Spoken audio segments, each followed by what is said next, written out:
आपको pan number के structure के बारे में मैंने आपको कल बता दिया था, ठीक है। आपका पैन नंबर वैसे बना हुआ है, आपने अप्लाई किया हुआ है? जी है सर। ठीक है। पैन कार्ड जो है उसके पहले 5 डिजिट वो लेटर्स होते हैं, उसके बाद 4 डिजिट्स न्यूमेरिक, उसके बाद लास्ट डिजिट होता है लेटर। जिनमें से जो पहले 3 लेटर्स होते हैं वो रेंडमली कोई भी अल्फाबेट्स हो सकते हैं। जो फोर्थ लेटर है पैन कार्ड का, वो बताता है कि किस तरह के पर्सन का ये पैन कार्ड है। अगर किसी लिविंग पर्सन का होता है तो फोर्थ लेटर पी होगा, पी मीन्स इंडिविजुअल। अगर किसी कंपनी का पैन कार्ड है सी होगा। हिंदू अनडिवाइडेड फैमिली का एचयूएफ है, ठीक है, ये हमने कल भी किया था। एसोसिएशन ऑफ पर्सन के लिए ए मीन्स अलग अलग टाइप ऑफ पर्सन के लिए ना अलग अलग अल्फाबेट जो है उससे डिनोट किया जाता है। जी। F F for firm and T for trust. उसके बाद जो फिफ्थ लेटर होता है वो जिस पर्सन का पैन कार्ड है उसका या तो सरनेम या उसके लास्ट नेम का जो फर्स्ट अल्फाबेट होता है ना, फर्स्ट कैरेक्टर, वो होता है। जैसे आपके पैन कार्ड में फिफ्थ लेटर जी होगा, ठीक है, आपके सरनेम का फर्स्ट कैरेक्टर। उसके बाद जी। सिक्स टू नाइन्थ जो कैरेक्टर्स होते हैं वो कोई भी नंबर्स हो सकते हैं, ठीक है। उसके बाद जो 10th अल्फाबेट होता है उसे हम चेक डिजिट कहते हैं, ठीक है। वो भी रेंडमली कोई भी अल्फाबेट हो सकता है, ठीक है। अब उसके बाद है structure of GST. GST number जो है वो 15 डिजिट का एक अल्फा न्यूमेरिक कोड होता है, ठीक है। मीन्स 15 डिजिट्स का होता है, पैन कार्ड 10 डिजिट्स का था। अब इसमें से पहले जो 2 डिजिट होती है वो होते हैं नंबर्स। एंड ये जो पहले 2 नंबर्स होती है ना, ये रिप्रेजेंट करती हैं स्टेट कोड। मींस हर स्टेट को एक कोड दिया गया है, ठीक है। जैसे कि पंजाब का कोई भी जीएसटी नंबर होगा वो हमेशा 03 से स्टार्ट होगा, क्योंकि 03 पंजाब का स्टेट कोड है जीएसटी का, ठीक है। अभी 11 भी किसी स्टेट का कोड होगा, जैसे यहाँ पे नीचे एग्जांपल दी गई है। 27 है स्टेट कोड महाराष्ट्र का, 09 है यूपी का, ठीक है। मीन्स जीएसटी नंबर के पहले 2 नंबर से हमें पता चल जाता है ये कौन से डिजिट, ये कौन सी स्टेट के सप्लायर का जीएसटी नंबर है, ठीक है। उसके बाद जो 10 कैरेक्टर्स होते हैं वो पैन कार्ड के होते हैं, बिजनेस का जो पैन कार्ड होता है, ठीक है। यहाँ तक कोई डाउट है? जी सर। No sir. ठीक है। उसके बाद 3 डिजिट बचे लास्ट वाले।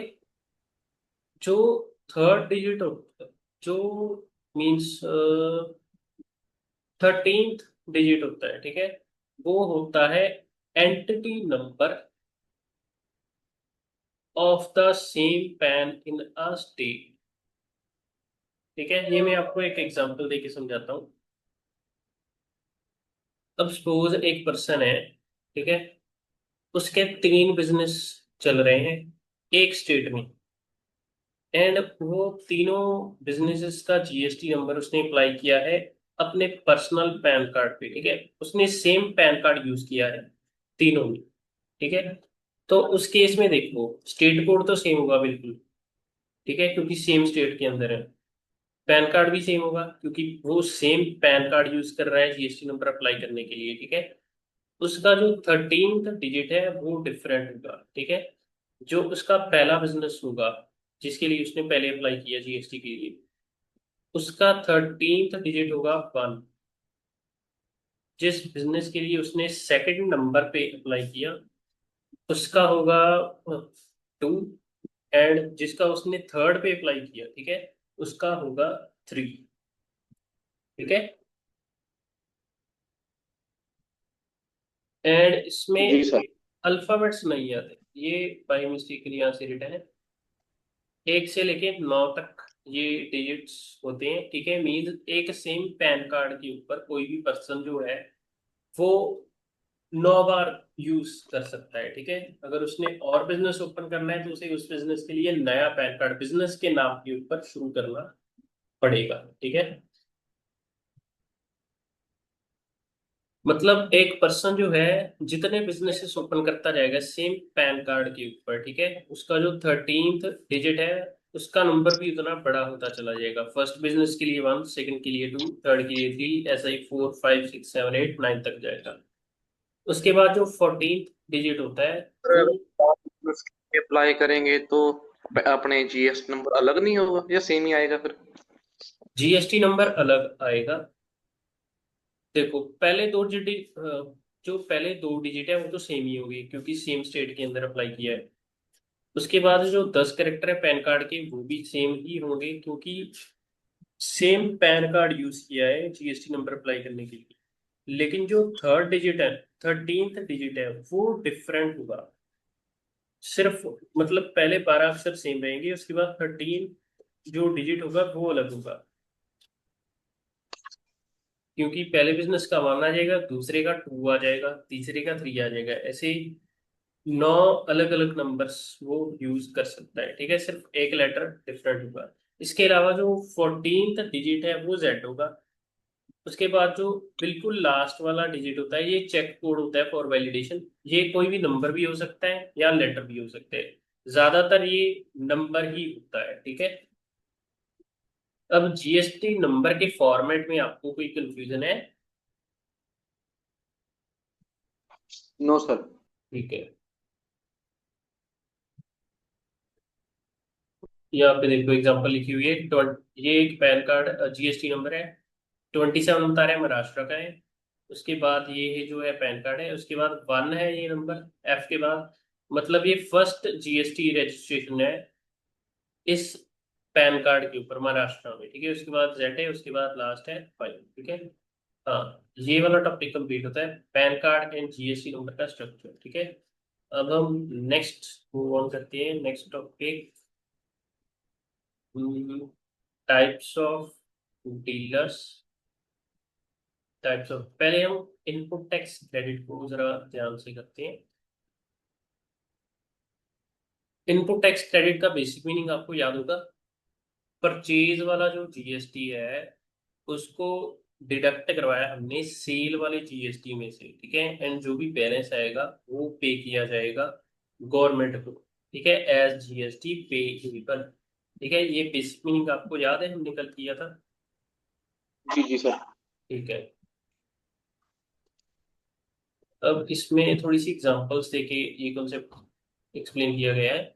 Input tax rate means reducing the tax you pay on outward supplies sales by the amount of tax you have already paid on inward supplies purchases। ठीक है, simple line लिखी गई है, इसका मीनिंग आपको समझ आ गया होगा। ठीक है, जो परचेजेस का जीएसटी होता है जो हम डिडक्ट करवाते हैं उससे हम कहते हैं इनपुट टैक्स। जो सेल्स वाला जीएसटी होता है जो कस्टमर से कलेक्ट करते हैं वो होता है आउटपुट टैक्स। ठीक है, आउटपुट टैक्स में से इनपुट टैक्स लेस करवाएंगे तो हमारे पास आएगा जीएसटी पेएबल टू गवर्नमेंट। अब ये यहाँ पे एक एग्जांपल यूज करी गई है, ध्यान से देखना। You buy raw materials worth rupees 1 lakh and pay 18% GST. 18% आपने जीएसटी पे किया। ठीक है, एंड उसके बाद you manufacture goods and sell them for 1,50,000 and collect 27,000 GST 18%। ठीक है, आपने रॉ मटेरियल 1 लाख का बाय किया, उसके ऊपर 18,000 आपने जीएसटी दिया। फिर आपने गुड्स मैन्युफैक्चर कर दिए 1.5 लाख की। ठीक है, उसके ऊपर आपने 27,000 जीएसटी कलेक्ट किया। ठीक है, अब यहाँ पे देखो ध्यान से, जीएसटी कलेक्टेड ऑन सेल कितना आया? 27,000। ठीक है, अब देखो ये जो रॉ मटेरियल की वैल्यू है 1 लाख, ये वैल्यू मैन्युफैक्चर्ड गुड्स की वैल्यू जो 1.5 लाख है उसके अंदर एडेड है या नहीं है? यस और नो बता सकते हो? रिपीट करना सर। जो फिनिश्ड प्रोडक्ट है उसकी वैल्यू है 1,50,000, इसके अंदर रॉ मटेरियल की 1 लाख जो वैल्यू है इसके अंदर इंक्लूडेड है या नहीं है? इंक्लूड है सर, हमने रॉ हाँ। मटेरियल परचेज की के बारे में हाँ। मैन्युफैक्चर की है। हाँ, रॉ मटेरियल की वैल्यू इंक्लूडेड है। रॉ मटेरियल के अंदर हमने वैल्यू एडिशन की एंड उसकी वैल्यू को 1.5 लाख कर दिया, प्रोडक्ट को फिनिश प्रोडक्ट में कन्वर्ट करके। इसी तरह जी। से जो 27,000 जीएसटी है ना, 1.5 लाख के ऊपर, उसके इस जीएसटी के अंदर भी ये 18,000 इनपुट वाला जीएसटी भी इंक्लूडेड है।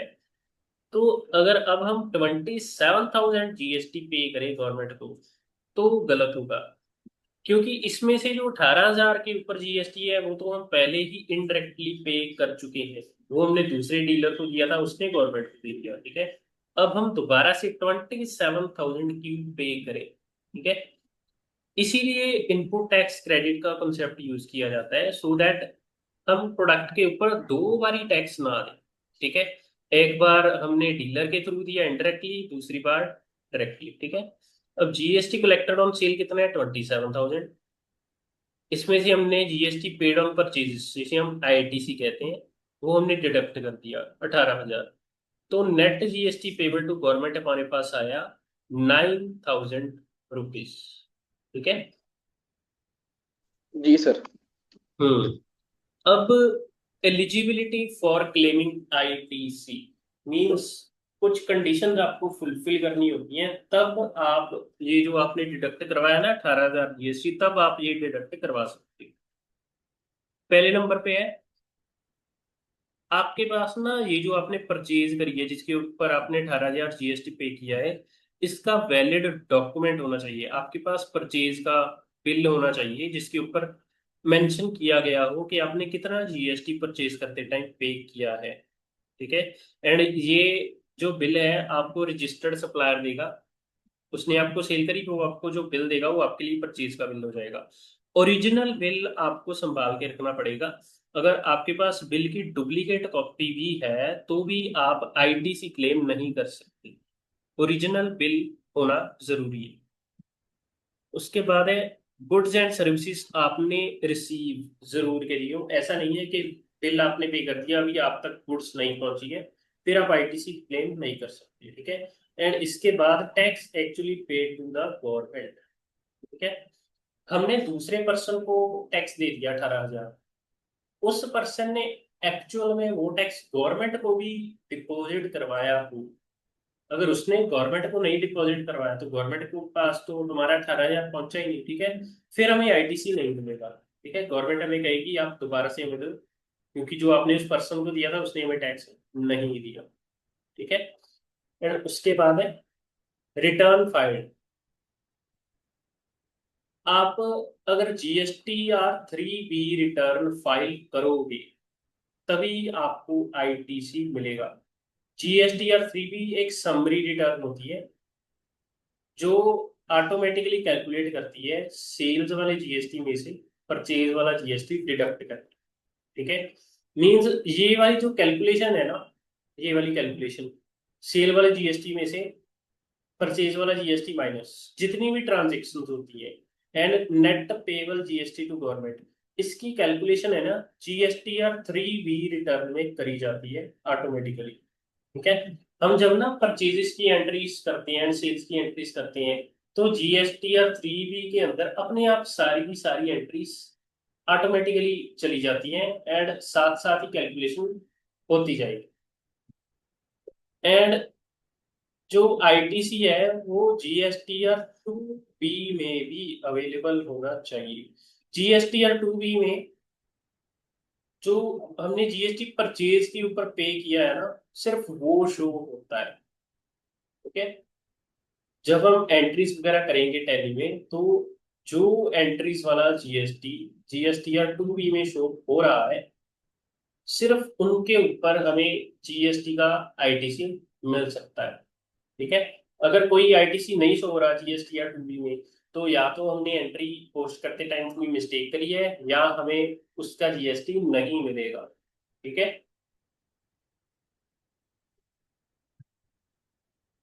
यहाँ तक आपको समझ आ जी गई? सर। ठीक है। अब यहाँ पे कुछ आइटम्स है। In eligible ITC locked credits, कुछ आइटम्स के परचेज के ऊपर अगर आपने जीएसटी पे किया भी है तो आपको उनका इनपुट टैक्स क्रेडिट नहीं मिलेगा। सिर्फ कुछ आइटम्स है इस तरह की, जैसे पहले नंबर पे है motor vehicles except for specific uses. अगर आप पर्सनल पर्पस के लिए बिजनेस के नाम पे ऊपर कोई मोटर व्हीकल बाय कर रहे हो, उसके ऊपर आप जीएसटी का क्लेम नहीं कर सकते। ठीक है। आपको प्रूफ करना पड़ेगा कि आप वो वाली मोटर व्हीकल बिजनेस के लिए यूज कर रहे हो, तब आपको आईटीसी मिलेगा। ठीक है। बेसिकली हम बिजनेस के नाम के ऊपर जो भी चीजें बाय करते हैं लेकिन एक्चुअल में उन्हें बिजनेस में यूज नहीं करते, ठीक है, उनके ऊपर आईटीसी नहीं मिलेगा। इसके बाद है फूड बेवरेजेस क्लब मेंबरशिप्स वगैरह के ऊपर हम जो जीएसटी पे करते हैं वो भी बिजनेस यूज के लिए नहीं होता। ठीक है। उसके बाद है work contracts for construction unless used for further supply. ठीक है। जो कई बार कंस्ट्रक्शन के कॉन्ट्रैक्ट्स होते हैं, ठीक है, उनके ऊपर जो जीएसटी अप्लाई होता है। ठीक है। कंस्ट्रक्शन कॉन्ट्रैक्ट में क्या होता है, जो कंस्ट्रक्शन का मटेरियल बाय किया जाता है उसके ऊपर जीएसटी लगता है। ठीक है। लेकिन वो सारे का सारा मटेरियल जो है, जिस पर्सन ने कॉन्ट्रैक्ट साइन किया है वो उसे प्रोवाइड करके देता है। ठीक है। इसलिए इसके ऊपर भी आईटीसी क्लेम नहीं कर सकता जिस पर्सन ने कंस्ट्रक्शन का कॉन्ट्रैक्ट लिया है। उसके बाद है गुड्स लॉस्ट स्टोलन और गिवन एज गिफ्ट। अगर कोई गुड्स आपसे लॉस्ट हो चुकी है या चोरी हो चुकी है, वो गुड्स आपने परचेज तो करी होगी लेकिन अब चोरी हो गई या लॉस्ट हो गई, ठीक है, तो उनके ऊपर आप जीएसटी क्लेम नहीं कर सकते, आईटीसी क्लेम नहीं कर सकते। अगर गुड्स लॉस्ट हो गई या चोरी हो गई या आपने उस प्रोडक्ट को, उन गुड्स को किसी को एज अ गिफ्ट दे दिया है फ्री में, ठीक है, तो भी आप उनके ऊपर जीएसटी क्लेम, आईटीसी क्लेम नहीं कर सकते। एंड इसके अलावा पर्सनल यूज आइटम्स जो आप नॉन बिजनेस पर्पस के लिए बाय करते हो, उनके ऊपर भी आप जीएसटी क्लेम नहीं कर सकते। ठीक है। यहाँ तक आपको किसी चीज में डाउट है?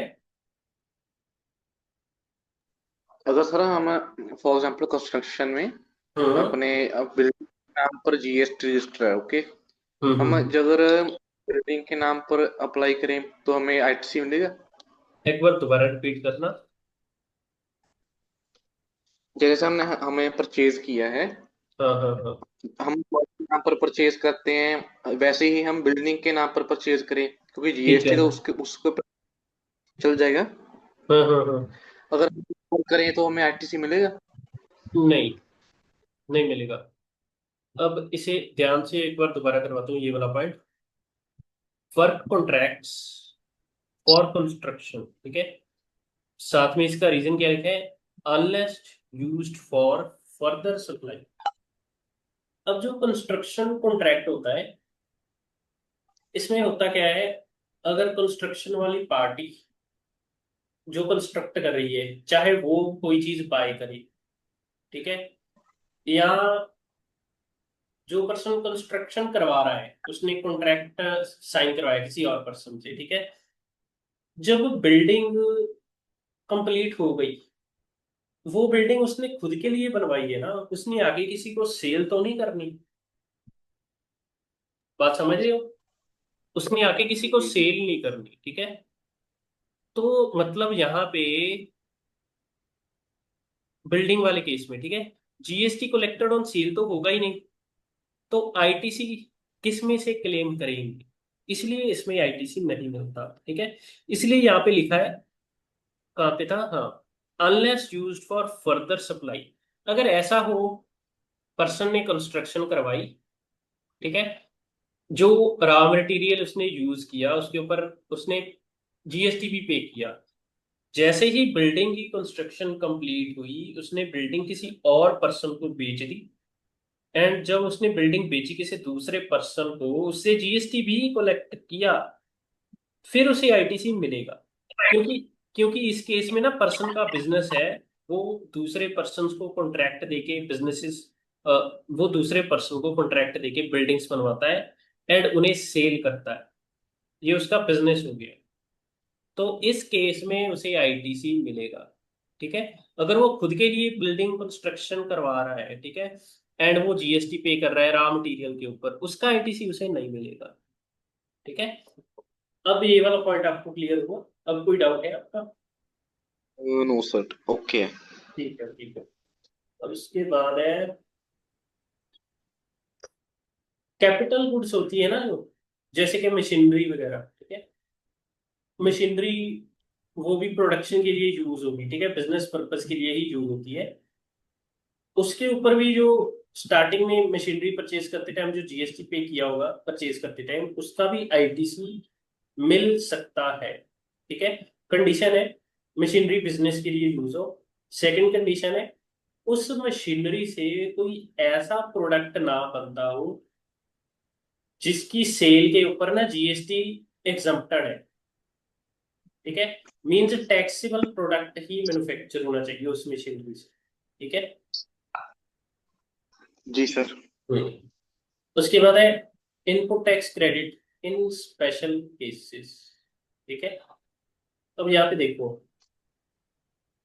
IG IGST paid on imports is fully eligible as ITC. अच्छा, इंपोर्ट एक्सपोर्ट के केस के ऊपर भी ना आईजीएसटी अप्लाई होता है, क्योंकि ये स्टेट से तो बाहर ही है ना। सीजीएसटी एसजीएसटी नहीं एप्लीकेबल होता। ठीक है। सीजीएसटी एंड एसजीएसटी एप्लीकेबल होता है जब हम स्टेट के अंदर अंदर सेल कर रहे हैं। ठीक है। उसके बाद होता है, ठीक है, उसके बाद है हम सेट ऑफ कैसे करते हैं inter state versus intra state. ठीक है। अच्छा, ये कॉन्सेप्ट अभी आपको समझ नहीं आएगा, ठीक है। इसका ना एक टेबल होता है सेट ऑफ करने का। हम वो करेंगे तो आपको ये चीज अच्छे से समझ आएगी। ठीक है।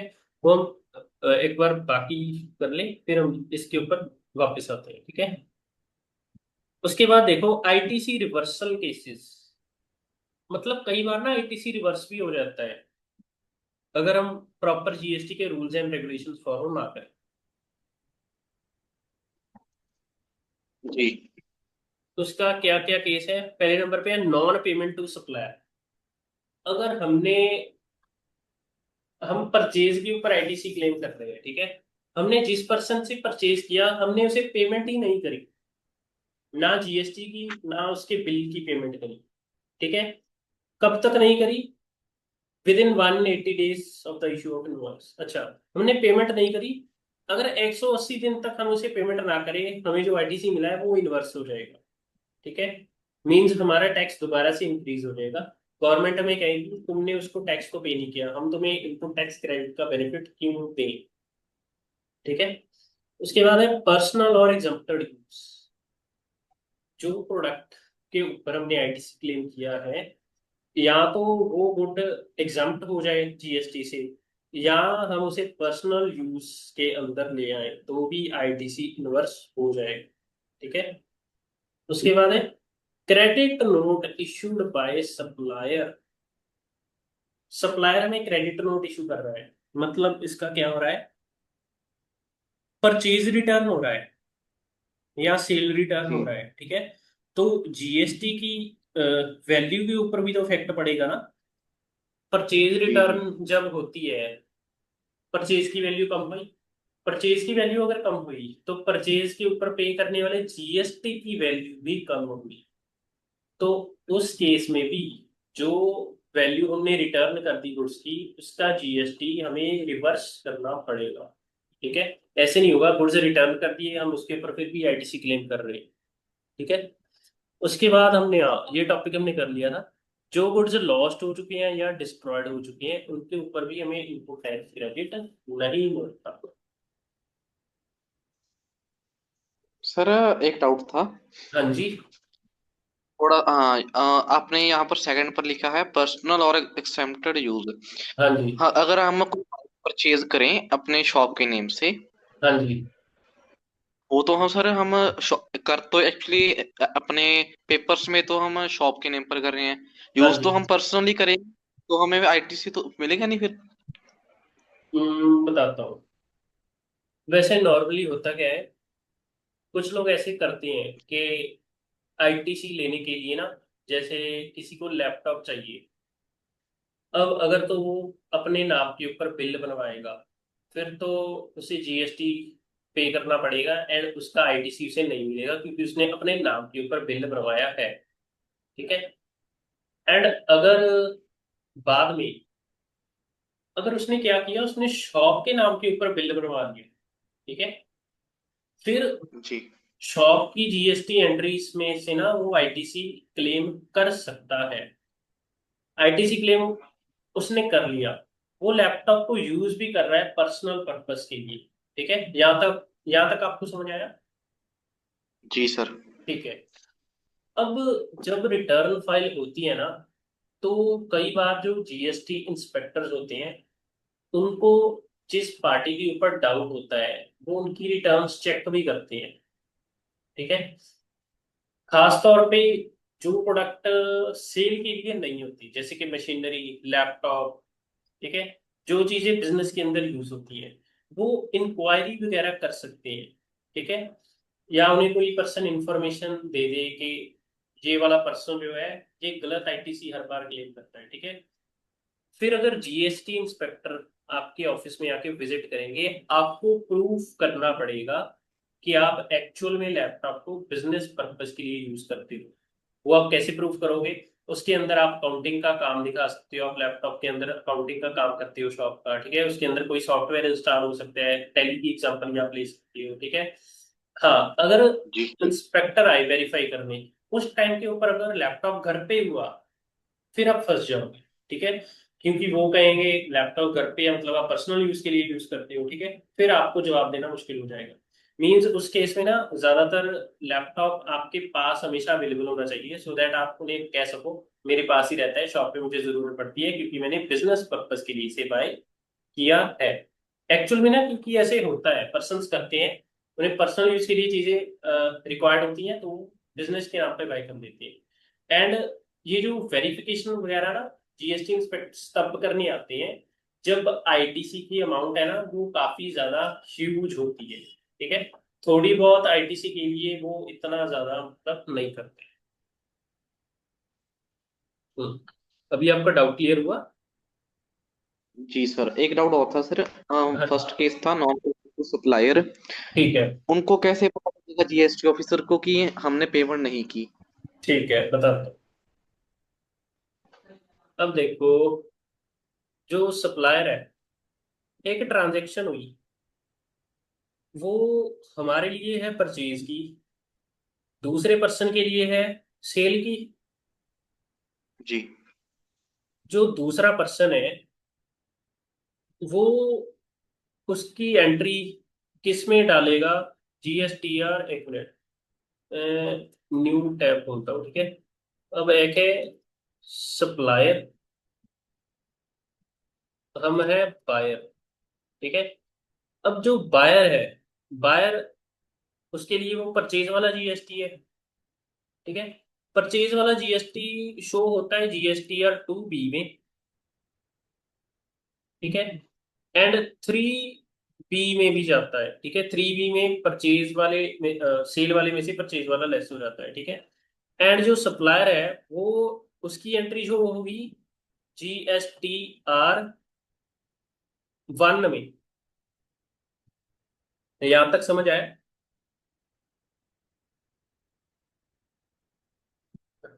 हेलो?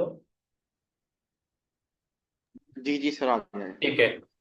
क्योंकि सप्लायर सेल कर रहा है, सेल की सारी, सेल का सारा रिकॉर्ड जीएसटीआर 1 में जाता है, परचेज का सारा रिकॉर्ड जीएसटीआर 2 में जाता है। ठीक है। एंड सेल का रिकॉर्ड था सारे का सारा 3B में भी जाएगा। 3B में सेल वाले में से परचेज वाला जीएसटी लेस हो जाता है। ठीक है। अब जी सपोज जो बायर है ना, वो गवर्नमेंट को कह रहा है मुझे आईटीसी दो, उसने 18,000 की परचेज करी थी, जिसके ऊपर उसने 2,000 जीएसटी पे करा था, टोटल 20,000 था। ठीक है। अब जो गवर्नमेंट है, वो पहले वेरीफाई करेगी। अब बायर क्या कह रहे हैं, उसने परचेज किया था। ठीक है। गवर्नमेंट कैसे वेरीफाई करेगी? वो सप्लायर का GSTR 1 चेक करेगी कि उसके पास सेल की एंट्री है, क्योंकि बायर है वो परचेज की दिखा रहा है, तो सप्लायर के पास सेल की एंट्री भी होनी चाहिए। यहां तक समझ आया? जी जी। ठीक है। अब गवर्नमेंट जो है वो सप्लायर से पूछेगी। अब इसमें हुआ क्या है, जो बायर है ना उसने पेमेंट नहीं करी 20,000 की सप्लायर। ठीक है, ये बात सप्लायर को तो पता है। अब अगर सप्लायर को 20,000 की पेमेंट नहीं आई, मतलब उसे GST भी नहीं मिला 2,000। अगर सप्लायर को GST नहीं मिला 2,000, तो मतलब इसने गवर्नमेंट को पे भी नहीं किया 2,000। ठीक है। तो जब सप्लायर से पूछेगी गवर्नमेंट, तुमने हमको 2,000 GST पे क्यों नहीं किया, जो तुमने बायर से लिया है, तो सप्लायर उसे बता देगा ट्रुथ, कि मुझे उस पर्सन ने बिल की पेमेंट ही नहीं करी, इसलिए मैंने तुमको GST नहीं दी। तो इस तरह से गवर्नमेंट जो है ना, वो एंट्री को मार्क कर लेगी, वो देखेगी। एक बार तो वो उसे ITC दे देगी 2,000 का, वो देखेगी अगर वो 180 दिन तक पेमेंट नहीं करता उसे, तो जो 2,000 का ITC उसे मिला है वो इनवर्स हो जाएगा। समझ आया आपको, या अभी और कोई डाउट है? आप पूछो। सर एक और डाउट था। आपने आपने चलो बताया, अभी ऑफिसर चेक करेगा। हाँ जी। अगर हम फॉर एग्जांपल हमने सेल कर दी 90 डेज के लिए, ठीक है। मंथली एंड मंथली हम रिटर्न पे कर रहे हैं, ओके। ठीक है। एंड हमने मंथ के एंड में जितनी भी परचेज फील की थी, आईटीसी, सब कुछ हमें मिल चुका है अभी, पर पेमेंट नहीं आई है। ठीक बट है। हमने तो पहले ही पे कर दिया है, उनको पता ही नहीं चलेगा ये हम उसकी पेमेंट आई है कि नहीं, क्योंकि हमने मंथ के एंड में सभी एंट्रीज पास कर चुके हैं। ठीक है। अब रिटर्न भी ठीक है। ठीक है। ठीक है, समझिएगा। तो बेसिकली जब हम अगली बार रिटर्न फाइल करेंगे, ठीक है, 180 दिन तक जी हमने पेमेंट नहीं करी, ठीक है, उसके बाद 180 दिन के बाद वाली हम जो रिटर्न फाइल करेंगे ना, उसमें से जो हमें ITC मिलना है, वो ITC हमें कम मिलेगा। उसमें से उसने वो अमाउंट एडजस्ट कर लेनी है, कि हमने तुमको पहले उसके ऊपर दे दिया था, वो तुम्हें नहीं मिलना चाहिए था, ठीक है, तो हम इस बार तुम्हें कम ITC दे रहे हैं। मींस फर्दर एडजस्टमेंट करी जाएगी इन फ्यूचर। Ji sir. और कोई डाउट है? No sir. Are you sure? Next चले। या ठीक। ठीक है, ओके। तो उसके बाद ITC flow in GST system. ठीक है, मतलब इनपुट टैक्स क्रेडिट का फ्लो कैसे होता है। पहले पहले नंबर पे परचेज गुड्स होती हैं, एंड जो पर्सन परचेज करता है वो पे करता है सप्लायर को GST। ठीक है। उसके बाद सेकंड स्टेप देखो, सप्लायर जो है वो GSTR 1 फाइल करेगा। ठीक है, मतलब उसने सेल की सारी डिटेल दे दी गवर्नमेंट को। उसके बाद जी GSTR 2 भी बनेगी, परचेज जिसने किया है, ठीक है। तो उसमें ना वेरीफाई किया जाएगा GSTR 1 एंड 2 में से, कि मतलब जो एंट्री बायर डाल रहे हैं परचेज में, वही सेम एंट्री सेलर के GSTR 1 में शो हो रही है या नहीं हो रही। अगर एंट्री शो हो रही है, तो मतलब बायर जो क्लेम कर रहा है ITC वो टोटली करेक्ट है। अब फॉर एग्जांपल बायर क्लेम कर रहा है ITC, ठीक है, वही सेम एंट्री सेलर के पास जाके वेरीफाई करेगी गवर्नमेंट कि उसने एक्चुअल में उसे सेल किया था या नहीं, उसके ऊपर कितना GST था। ठीक है। अगर सेलर के पास वो एंट्री ही नहीं है, तो उसे ITC नहीं मिलेगा। इसका मतलब या तो बायर झूठ बोल रहा है या सेलर झूठ बोल रहा है। ठीक है, मीन्स वेरिफिकेशन दोनों साइड करी जाती है। तो उसके बाद है समरी ऑफ ITC कॉन्सेप्ट। ठीक है, सर, एग्जांपल दे दो प्लीज उसकी, आईटीसी फ्लो की। ITC फ्लो की, ठीक है। अब यहाँ पे देखो, पहले नंबर पे, एक मिनट, हम क्लीन पेज के ऊपर चलते हैं। ITC फ्लो के अंदर देखो, पहले नंबर पे तो जो बायर है ना, उसने परचेज करना है एंड वो जीएसटी पे कर देगा टू सेलर को, ठीक है। उसके बाद जो सेलर है वो GSTR 1 बनाएगा। GSTR 1 सेल की रिटर्न होगी, ठीक है, उसने सेल की सारी डिटेल बना ली। फिर जो बायर है वो ITC क्लेम करेगा गवर्नमेंट से, ठीक है। ITC क्लेम करी जाती है जो जीएसटी पे करा जाए परचेज के ऊपर, ठीक है, वो ITC क्लेम करेगा। फिर जो गवर्नमेंट है वो वेरीफाई करेगी। कहाँ से वेरीफाई करेगी? सेलर की GSTR 1 से, कि जो बायर जिस ट्रांजैक्शन के ऊपर ITC क्लेम कर रहा है वो एक्चुअल में सेलर ने उसे सेल किया था या उसके पास कोई फेक बिल तो नहीं है, ठीक है। वो GSTR 2 जो होता है ना बायर का, अब जो GSTR 2 है उसके अंदर होगी परचेज की एंट्री, GSTR 1 के अंदर होगी सेल की एंट्री, ठीक है। अब जो एंट्री सेलर के लिए सेल की है, बायर के लिए तो वो परचेज की है ना, मींस इनमें सेम एंट्री शो होनी चाहिए। बायर का GSTR हमें बताया कि उसने सेलर से इतनी अमाउंट का जीएसटी पे किया है, एंड सेलर का GSTR 1 हमें बताएगा कि उसने बायर से इतना जीएसटी कलेक्ट किया है। अगर अमाउंट्स मैच कर जाती हैं तो ITC जो है वो अलाउ कर दिया जाएगा। किसको? बायर को, ठीक है। अ, अब बोलो, यहाँ तक डाउट है? जी सर, जो मीन्स सर एंट्रीज रिकॉन्सिलेट करनी पड़ती हैं, हाँ, तभी आईटीसी मिलेगी। रिकॉन्सिलेशन, हाँ रिकॉन्सिलेशन करनी पड़ेगी। गवर्नमेंट भी करती है अपने भी आप पे, लेकिन पहले ही जो पार्टीज होती है वो रिकॉन्सिल कर लेती है, सो दैट गवर्नमेंट की तरफ से कोई ऑब्जेक्शन ना उठाई जाए। सर अपने सप्लायर और बायर का डाटा अपने कहाँ पर शो होगा, अगर जीएसटीआर ऑफिसर चेक? GSTR के पोर्टल के ऊपर, जो ऑनलाइन वेबसाइट होती है ना, GSTR 1 जब ये फाइल करेगा, कल हमने वेबसाइट करी थी GST.gov.in, उस वेबसाइट के ऊपर सारी डिटेल होती है, जी GSTR 1 की, GSTR 2 की, हर पर्सन जो रजिस्टर्ड होता है, ठीक है। एंड टैली जो है वो भी GSTR के साथ कनेक्टेड होता है, ओरिजिनल वाला। जी और उसके बाद समरी, ठीक है। एंड समरी करने की जरूरत नहीं है, इसमें सिंपली मीनिंग है, बेनिफिट है, क्लेम मेथड है, ठीक है, कंडीशन वगैरह दी गई है, ये हमने पहले कर चुके हैं। उसके बाद एग्जांपल है वही वाले, ठीक है, जो हम पहले कर चुके हैं। जी अच्छा, अभी आप ना एग्जैक्टली 10 मिनट्स बाद ज्वाइन करना, ये क्लास अभी खत्म होने वाली है, ठीक है। जी सर। ओके। Okay sir.